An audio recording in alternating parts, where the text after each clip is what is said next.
Hai teman-teman, saya Zat Alensia Nambura dari Prodi Ilmu Kesehatan Masyarakat FKM Undana. Video ini dibikin untuk memenuhi tugas mata kuliah perencanaan dan evaluasi kesehatan.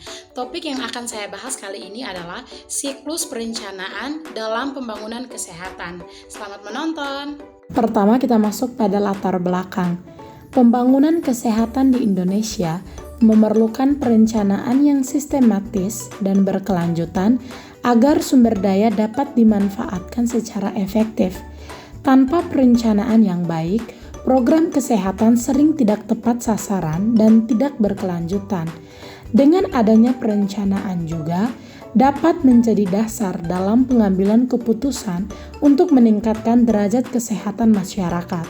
Karena itu, siklus perencanaan diperlukan agar setiap tahap pembangunan kesehatan dapat diukur, dievaluasi, dan diperbaiki secara berkelanjutan guna untuk menunjang kesehatan masyarakat. Sebelum masuk ke pembahasan yang lebih dalam, kita harus mengetahui dulu apa itu perencanaan.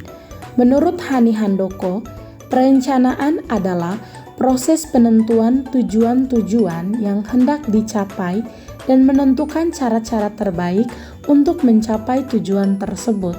Artinya, perencanaan merupakan langkah awal dalam suatu kegiatan untuk menentukan apa yang ingin dicapai, bagaimana cara mencapainya, dan sumber daya apa saja yang diperlukan agar kegiatan berjalan dengan terarah, hemat waktu, tenaga, dan biaya.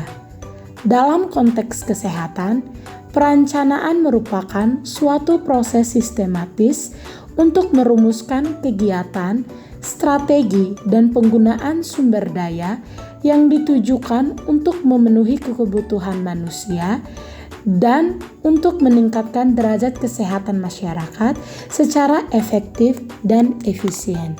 Berikut kita masuk pada tujuan dan manfaat perencanaan kesehatan. Yang pertama itu adalah tujuan. Tujuan dari perencanaan kesehatan meliputi 1. Menentukan arah dan kebijakan pembangunan kesehatan. Perencanaan dapat menetapkan prioritas program kesehatan yang mendesak, mengoptimalkan penggunaan sumber daya, yaitu tenaga, biaya, dan waktu, serta menilai keberhasilan program dengan indikator yang terukur. Yang kedua, kita masuk pada manfaat dari perencanaan kesehatan. Yang pertama yaitu adalah menjadi pedoman dalam pelaksanaan kegiatan kesehatan. Yang kedua, meningkatkan koordinasi antar lembaga dan sektor. Yang ketiga, mendorong efisiensi dan efektivitas pelayanan kesehatan. Dan yang keempat, menjamin keberlanjutan program melalui evaluasi dan tindak lanjut. Program kesehatan masyarakat harus melalui beberapa tahap atau siklus pemecahan masalah, dengan kata lain yaitu adalah problem solving cycle, di mana merupakan langkah-langkah yang dilakukan secara berurutan untuk menemukan, memahami, dan menyelesaikan masalah kesehatan di masyarakat. Dengan siklus pemecahan masalah ini, petugas kesehatan bisa merencanakan kegiatan secara terarah, bukan asal berjalan saja. Tahap siklus pemecahan masalah yang pertama yaitu adalah analisis situasi, di mana pada tahap pertama adalah melihat kondisi nyata di lapangan dan mengumpulkan data tentang keadaan kesehatan masyarakat. Data bisa berasal dari puskesmas, posyandu, survei rumah tangga, atau laporan penyakit. Tujuannya agar kita tahu apa yang sebenarnya sedang terjadi. Kemudian tahap yang kedua adalah identifikasi masalah. Setelah mengumpulkan data, langkah berikutnya adalah mengidentifikasi masalah-masalah kesehatan yang muncul di daerah tersebut. Biasanya, masalah yang ditemukan lebih dari satu karena kondisi kesehatan masyarakat saling berkaitan. Yang berikutnya adalah menentukan prioritas masalah. Tidak semua masalah bisa diselesaikan sekaligus karena sumber daya, yaitu waktu, tenaga, dan biaya kita yang terbatas.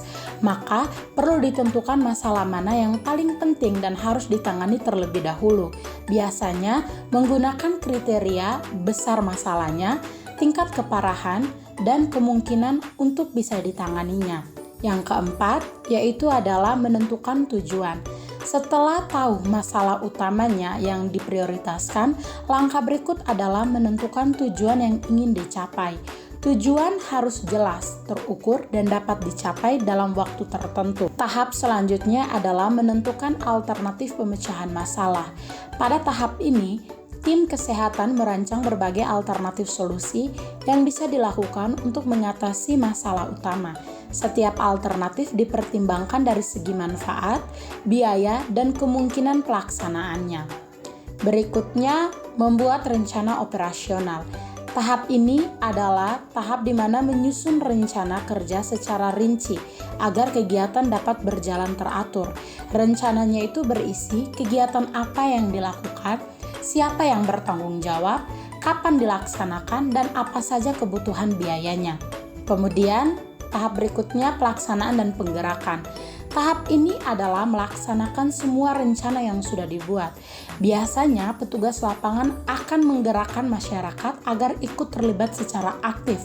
Partisipasi masyarakat sangat penting, karena program kesehatan tidak bisa berhasil tanpa dukungan warga.